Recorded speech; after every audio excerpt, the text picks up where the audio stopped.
Bora explicar também sobre o futuro de Marcos Antônio e Breno Bidon, jogadores do São Paulo e do Corinthians, ambos especulados no Flamengo, só um deles interessa de verdade. Para completar, tem empresário criticando publicamente alguém no São Paulo. A gente só não sabe se foi o recado para o Crespo ou para o Luciano, aumentando ainda mais a crise no tricolor.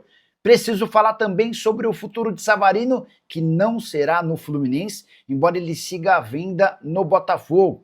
E fala também sobre as chances de Júlio Casares sofrer impeachment, para completar as últimas do mercado e craque esquecido no futebol dos Estados Unidos. Fala aí pessoal, eu sou Jorge Nicola, bem-vindos a mais um vídeo do canal, sempre bom ter vocês por aqui, sem perder tempo, pedir para deixar like, se inscrever no canal e ativar as notificações. Preciso falar agora sobre Evander, você vai lembrar dele, meio atacante brasileiro de 27 anos de idade, em outras janelas foi pretendido por Palmeiras, Flamengo e Botafogo. Antes de gravar esse vídeo eu entrei em contato com o Evandro Ferreira, que é pai e empresário do Evander, para saber se em algum momento, para 2026, ele foi especulado por times nacionais e a resposta foi não. Isso me chama bastante atenção, porque foram duas ótimas temporadas, as mais recentes, no futebol dos Estados Unidos. Em 2024, pelo Portland Timbers, 32 jogos, 15 gols e 19 assistências, participação em gol superior a 1 gol por partida.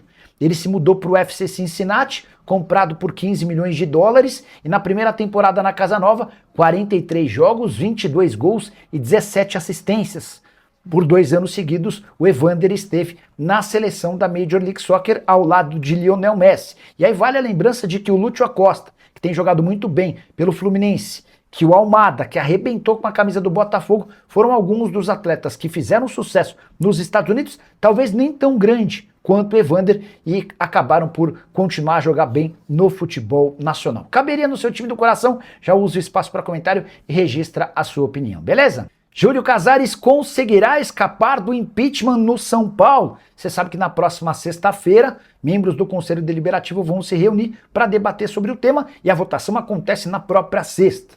São 254 conselheiros aptos a votar.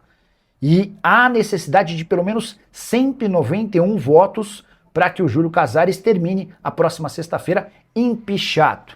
Apesar de ter perdido praticamente todos os apoios, até o grupo Participação, do qual o Júlio Casares é parte, o grupo Participação nas últimas horas emitiu um comunicado liberando todos os membros do conselho desse grupo a votarem como bem quiser. Votação fechada com obrigação do presencial, não vai ter voto online. E é isso que pode acabar salvando o Júlio Casares. Hoje, a expectativa é de que ele tenha cerca de 67 votos a seu favor. Com esses 67 votos, sobrariam para a oposição 187. Faltariam apenas 4 votos para que o Júlio sofresse o impeachment, mas a expectativa é de pouca presença ou de uma baixa presença de conselheiros. A gente está em meio ao período de férias e vários desses conselheiros estão viajando. O pessoal da oposição está se mobilizando para que todos possam comparecer e tirar o Júlio Casares.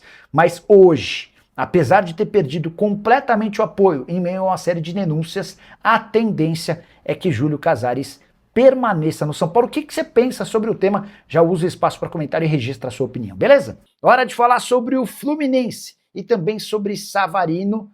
Nas últimas horas, o tricolor carioca anunciou que desistiu de contratar o meio atacante venezuelano do Botafogo, mesmo com o Fogão tendo feito enorme pressão nos últimos dias para que o Savarino trocasse General Severiano pelas Laranjeiras. A pressão não funcionou, Savarino não respondeu ao Fluminense, que decidiu retirar a proposta. O Flu já havia se acertado com o Botafogo há uma semana, para o pagamento de uma grana, além da cessão em definitivo de Wallace Davi, volante que interessa ao Botafogo já há algum tempo. O Savarino voltou da Venezuela na terça-feira, começou a se reunir com dirigentes do Fluminense na quarta, mas não demonstrou a intenção de se mudar para o rival. Diante desse cenário, o Fluminense desiste da operação, mas o Botafogo insiste em encontrar um clube para o Savarino. O Botafogo entende que o custo de R$1.200.000 por mês do meio atacante venezuelano, ele é o segundo jogador mais bem pago do Botafogo, esse custo não se compensa. Até por isso, o Botafogo segue aberto a propostas para liberar o jogador. Caberia no seu time do coração? Já usa o espaço para comentário e registra a sua opinião, beleza? Marcos Antônio será vendido pelo São Paulo ao Flamengo?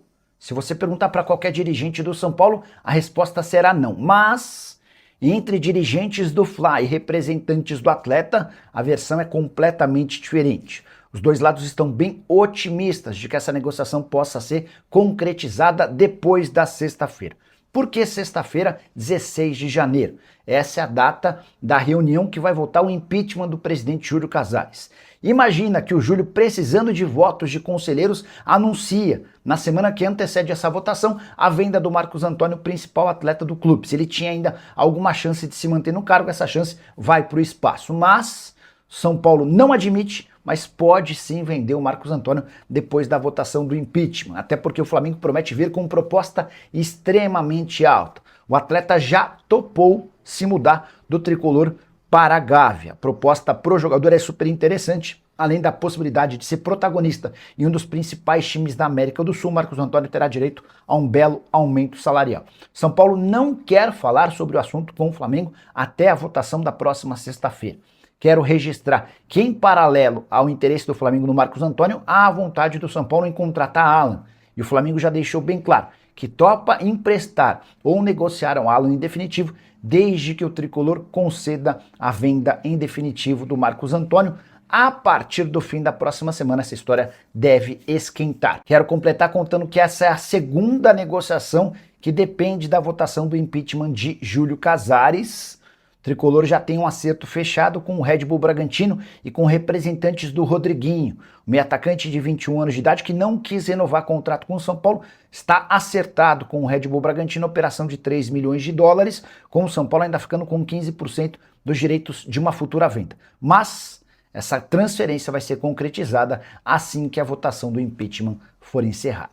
Quero falar agora sobre o São Paulo. Quando você pensa que nada pode piorar, você está completamente enganado. Nesse domingo, na estreia do Campeonato Paulista, o tricolor tomou 3-0 do Mirassol em Mirassol. E depois da partida, Júnior Pedroso, que é empresário de 3 atletas do São Paulo, usou suas redes sociais para criticar. E o curioso é que o Júnior Pedroso tem um perfil super calmo, tranquilo, não é de se envolver em confusões. Só para lembrar, ele é representante do Lucas Moura, do Pablo Maia e do Ferreirinha. O Júnior escreveu o seguinte, abre aspas, líder limitado não é aquele que tecnicamente tem limitações, mas aquele que não consegue nem ter a confiança do seu grupo. Esse não tem muito para onde ir.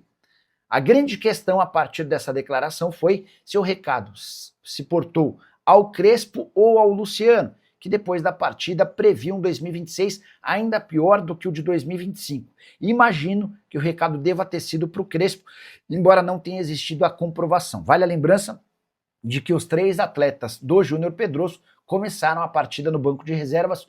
O Lucas Moura e o Ferreira até entraram no segundo tempo quando o São Paulo melhorou e criou chances para diminuir. O placar estava 2-0 para o Mirassol. O São Paulo perdeu algumas oportunidades no contra-ataque no finalzinho, tomou 3-0. Já Pablo Maia nem sequer do banco saiu. O Júnior Pedroso nessa mesma postagem ainda escreveu, abre aspas, líder tem que liderar sua equipe, assumindo seus erros sem expor seu time. Errou, apenas assuma e tente aprender com seus erros. E se você acha que a crise no São Paulo é só técnica, vale a lembrança de que na sexta-feira Júlio Casares passará pelo processo de impeachment, haverá votação no Conselho Deliberativo. E para piorar de vez, nesse domingo, o fantástico programa da Globo apresentou uma longa matéria sobre toda essa questão envolvendo o extracampo tricolor e revelou que Nelson Ferreira, diretor adjunto que saiu do São Paulo, ao lado de Carlos Belmonte, é investigado pela polícia por ter aberto 15 empresas diferentes durante o período em que foi diretor do São Paulo, de 2021 até o ano passado. Uma novidade de mercado no meu São Paulo, bora lá. Eu contei no vídeo de hoje cedo, e é uma informação importante, o São Paulo não vai avançar na possibilidade da venda do Marcos Antônio até sexta-feira. Por que sexta-feira? Sexta-feira é o dia da votação do impeachment, tá? E há duas negociações estagnadas por conta dessa votação. A primeira delas é a possibilidade de o Marcos Antônio virar reforço do Flamengo. O Flamengo promete uma proposta bem grande. O Marcos Antônio já aceitou jogar no Flamengo, mas essa história só vai avançar depois que a gente tiver uma definição se o Casares fica ou não. Segundo ponto, segunda negociação que depende dessa votação de sexta-feira. O Rodriguinho está fechado, gol do Mirassol, tá? 19 minutos do primeiro tempo e num desvio da zaga, o Mirassol faz 2-0 no São Paulo, só para aumentar ainda mais a crise pelos lados do tricolor. Estava falando sobre a situação do Marcos Antônio, queria só explicar que o Rodriguinho já está acertado com o Red Bull Bragantino, mas a ideia do São Paulo e do Red Bull Bragantino é esperar por essa negociação envolvendo, por essa definição do presidente, tá? Fala, minha família, beleza? Então, mais um giro de notícias do São Paulo, né? Atualizações de mercado, bastidores e finanças para você ficar atento e antenado sobre tudo que está sendo falado no dia a dia do Tricolor Paulista. Então, peço a você humildemente para deixar o like nesse vídeo e se inscreva no canal para ficar sempre atualizado nas últimas informações do Tricolor Paulista. Muito obrigado por você ter acompanhado o nosso vídeo até aqui. Um grande abraço para você e até o próximo vídeo. Vamos com tudo para cima. Tchau, tchau. Fui.